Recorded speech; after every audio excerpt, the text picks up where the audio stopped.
Illuminati, Egyptian style. Dancing on the beat.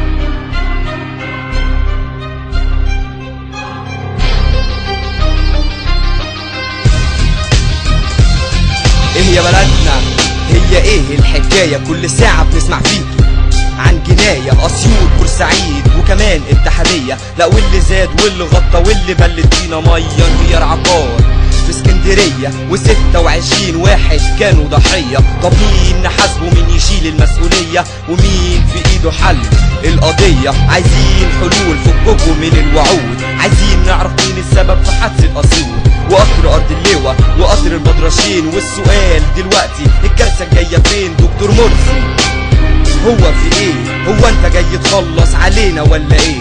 رجع الخرطوش تاني في ايد الغربان، ورجعت الحكومة تاني زي زمان، والدولة سيطر عليها حكم الاخوان، ومفيش ديمقراطية ولا فيش امان. دكتور مرسي انت لكل المصريين، انت مش جاي بس للاسلاميين، انت مش للاخوان والسلفيين. احنا لينا حق، احنا المعارضين ودي بلدنا حررناها مع بعض، ودم شهدائنا سال وروى الارض. فارجوك ما تمشيش باوامر حد، واشتغل انت واخوانك بجد، وبدلوا الشوك اللي على قلوبكم وازرعوا ورد. دكتور مرسي هو في ايه؟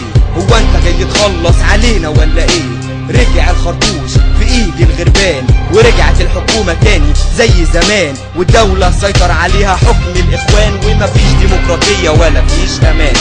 سيدي الرئيس معلش تقلت عليك، بس ليا طلب وعشمان في معاليك. يا ريت تبص لمصلحة بلدك الاول، عمرها وارفع اسمها وبعد كده كمل. اطلع فلسطين والعراق، اطلع سوريا وانشر نهضتك في كل الاجواء. وكفاية يا ريس تصفية حسابات، كفاية وارحمنا من الازمات. دكتور مرسي هو في ايه؟ هو انت جاي تخلص علينا ولا ايه؟ رجع الخرطوش في ايد الغربان، ورجعت الحكومة تاني زي زمان، والدولة سيطر عليها حكم الاخوان، ومفيش ديمقراطية ولا فيش امان. انا ماري.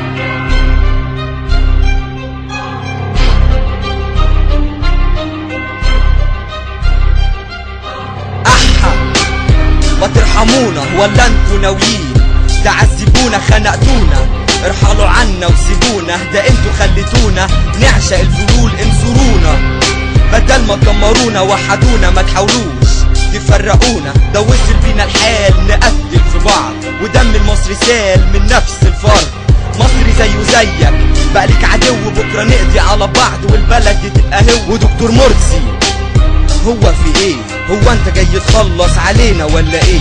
رجع الخرطوش في ايد الغربان، ورجعت الحكومة تاني زي زمان، والدولة سيطر عليها حكم الاخوان، ومفيش ديمقراطية ولا فيش امان. دكتور مرسي خلي مبارك في الاذهان، ولو الحال ما تعدلش هنرجع الميدان، ويا تخرج منها انت والاخوان يا نخرج منها احنا للرحمن. بصراحة يا دكتور الحال ما يطمنش، والبلد بتتأخر ما بتتقدمش، ومصر الغالية بتنزف ليل ونهار. بورصة مفيش، شعب مفيش غير الدمار وضرب نار، وسحل وتعرية في الصغيرين وفي الكبار. دكتور مرسي هو في ايه؟ هو انت جاي تخلص علينا ولا ايه؟ رجع الخرطوش في ايد الغربان، ورجعت الحكومة تاني زي زمان، والدولة سيطر عليها حكم الاخوان، ومفيش ديمقراطية ولا فيش امان. انا